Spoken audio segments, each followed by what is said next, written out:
Hojlund is this month's Player of the Month for the Premier League. Look, as an Arsenal fan, I wanted Saka to get it. He averaged a goal every 48 minutes, but that's not to say that Rasmus Hojlund as well didn't have a great month, so we can't complain. But 85,000 coins is what this card is coming in at. He's got 2 playstyle pluses, that's the rapid, and I believe that is the aerial. I mean, looking at his stats, he doesn't look bad whatsoever. Let's get the chem style on him and have a look at his in-games, and then we'll get in to some foot champs with him and see if he passes the test. For cheap, fast, and reliable coins, make sure to head on over to MMOEXP.com and use code Davis at checkout for 5% off your order.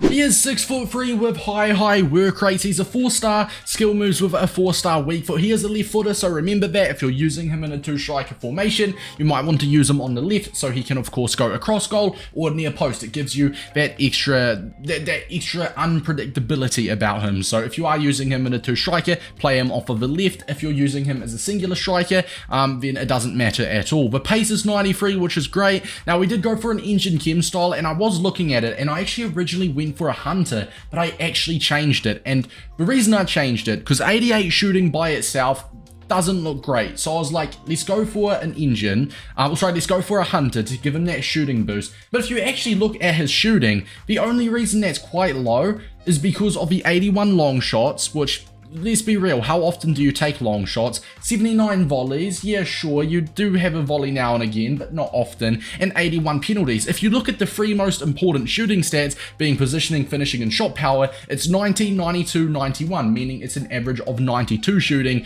for the more important shooting stats. So I think a hunter is a little bit overkill, and I think I'd much rather, I mean, the passing boost doesn't really matter, because if you're using him as a striker, 89 short passing to 93, it's a nice boost, but it's not necessary. But it's mainly for that dribbling boost. So you get his pace all the way up to 97. He goes from 80 agility to 84 and 77 balance to 85, which will make him turn a little bit better, especially considering he is 6'3" tall. So yeah, I think an engine makes the most sense, and don't be fooled by that 88 shooting. It will feel more like 90 or 91. Physical wise, he looks fantastic. Now he's got no finesse shot, normal play style, which is a little bit annoying, but he has got the power shot, power header, pinged pass. He's got the rapid flare, and sorry, he didn't have a rapid here, it was a quick step as his playstyle plus, and he's also got aerial. So 6'3" aerial playstyle plus, along with a power header regular playstyle, 98 hitting accuracy and 96 jumping. I think he's going to be best used as a singular striker, which is exactly how we're using him as in a 4-2-3-1 as the main man up top, Kylian Mbappe to the left, Sophia Smith to the right, and Ronaldinho right behind him. Let's get into some FUT Champs finals, and let's see, at this stage of the game, he may not look the most insane, but is he competitive? Is he good enough to keep up with the rest of my team and score against my opponents? I'm expecting a few Van Dijks. I mean, you can't really play champs without expecting some Van Dijks, but let's get into the first game.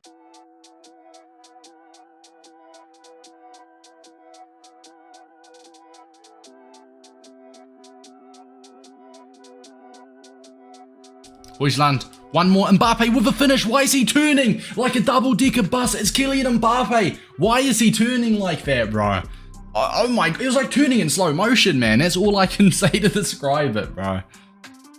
Really could have been an assist there. I mean, look, we did everything right with Hojlund, with Sophia Smith. At the end of it, it was Kylian Mbappe, the least unlikely, that let us down. Mbappe, Hojlund with a touch. That is a powerful shot. Obviously it is blocked, but I can already tell that shot power was very nice.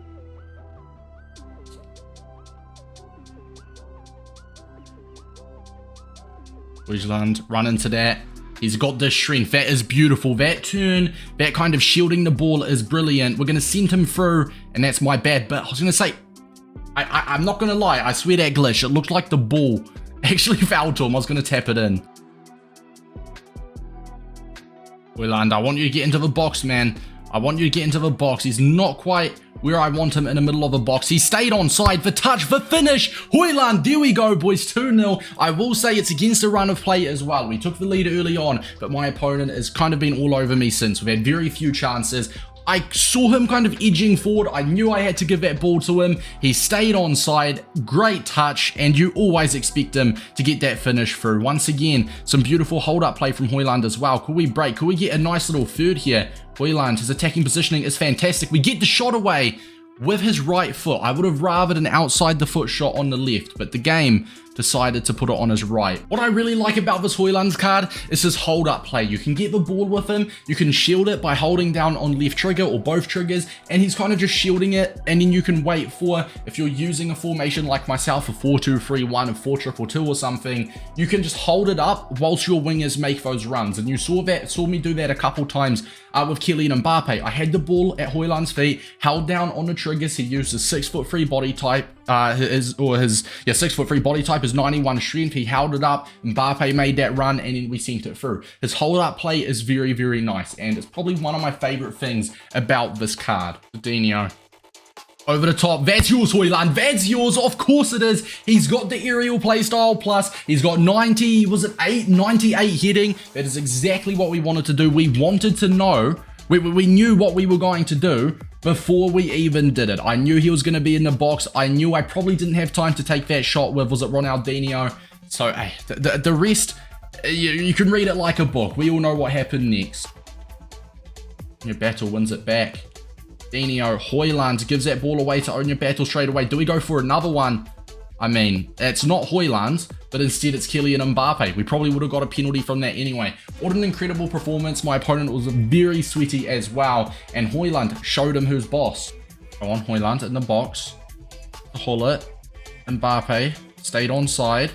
To Hull it, near post that baby. Beautiful goal. Beautiful, beautiful goal. Hojlund once again, a little bit of hold up play. Played it off to Hull it. Hull it, Mbappe link up, did the rest.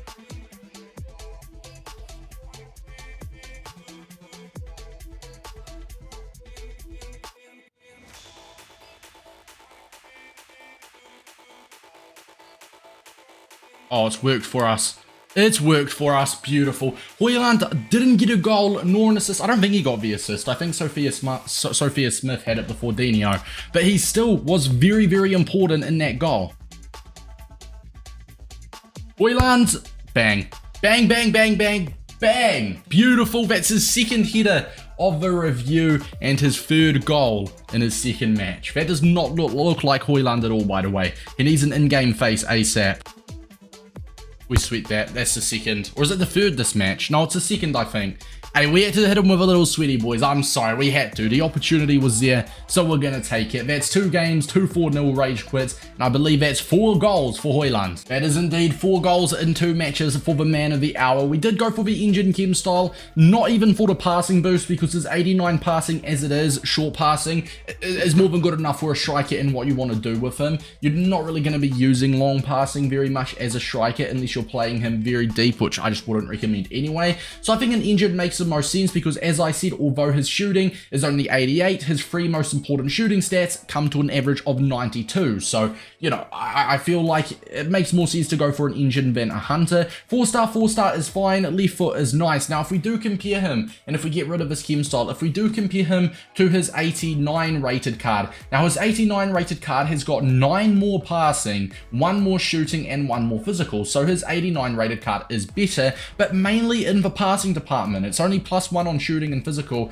but other than that, it's really just the passing. And I mean, to be fair, it does have 99 short passing, but it is coming in at 135k. This is only 83,000 coins, and you can do it with untradeable fodder, so there's always that factor of it. So obviously his 89 rated card is better. If we're looking at the playstyle pluses, to be fair, I do like that aerial playstyle plus, which his player of the month does have, and his 89 doesn't. His power shot and first touch. 83,000 coins, you can't go wrong. If you're a United fan or Danish, it's a no-brainer. Obviously, you're going to be getting him done. But in terms of, does he make your team? Or if he makes your team, then yeah, you'll get him done. You'll give him a run if you're rocking a Premier League team. But if he doesn't make your team, then no, you're not going to really worry about it. He's not at the point, he's not cheap enough where you can just do it for fodder. If he doesn't make your team and you're doing him for the sake of doing it, then there's no point. I wouldn't recommend that. He's not a must complete. I don't think he's bad value. Overall, I will give him a green tick. As I said, if you're rocking a Premier League team, if you need a Premier League striker, if you're on a budget,